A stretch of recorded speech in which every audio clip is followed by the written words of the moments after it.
We get asked all the time, what do your clients look for in candidates? Well, we thought it would be best to ask the experts. First stop, the Warehouse, New Zealand's largest general merchandiser, where we spoke to Shari French and asked her. Hi, I'm Shari French and I'm with the Warehouse Group. I've been with the Warehouse for 15 years now, and the previous experience I've had around recruiting people has been as a store manager and then more recently as management development specialist. What would you expect from an individual applying for a role within your organisation? What I'd expect is that they have a clear, succinct CV that they can substantiate.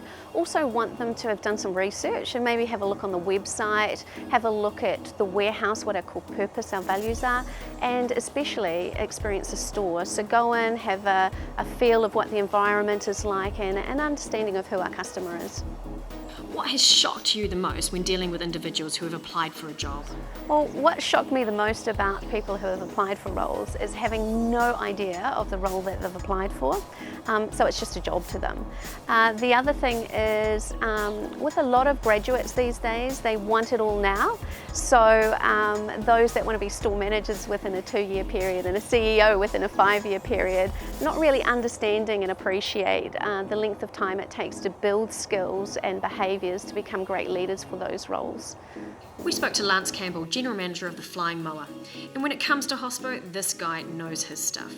And we asked him, what would you expect from an individual when attending an interview?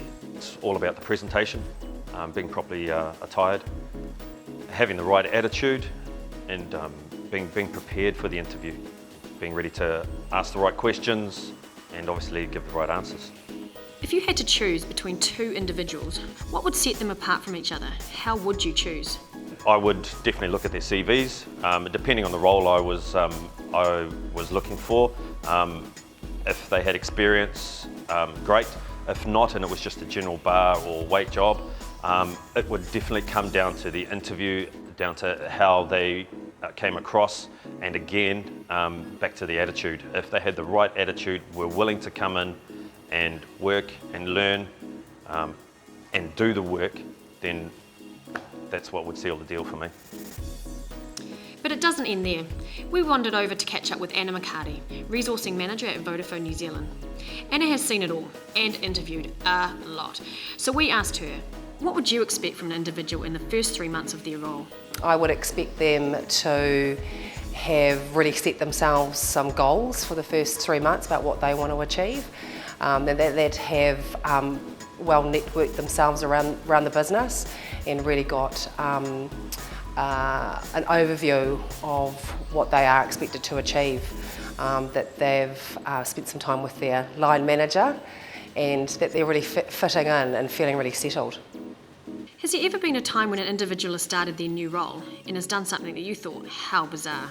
I think there'll be a few examples of that. I think one thing to be really mindful of is making sure that when you're new to an environment that you understand that company's policies and procedures. So there has been times that an individual may not have been aware of, I guess, the rules around business, such as the use of things like actually using your Facebook and the social media sites appropriately, and using things like credits to their friends. So obviously now that you're in a professional environment, it's really, really important that you really understand what's expected of you through the sort of delivery, and that you understand the policies and the procedures and the rules. From Vodafone, the Warehouse to the Flying Mower, or any company you're in contact with, we hope that this gives you a guide on landing your ideal role.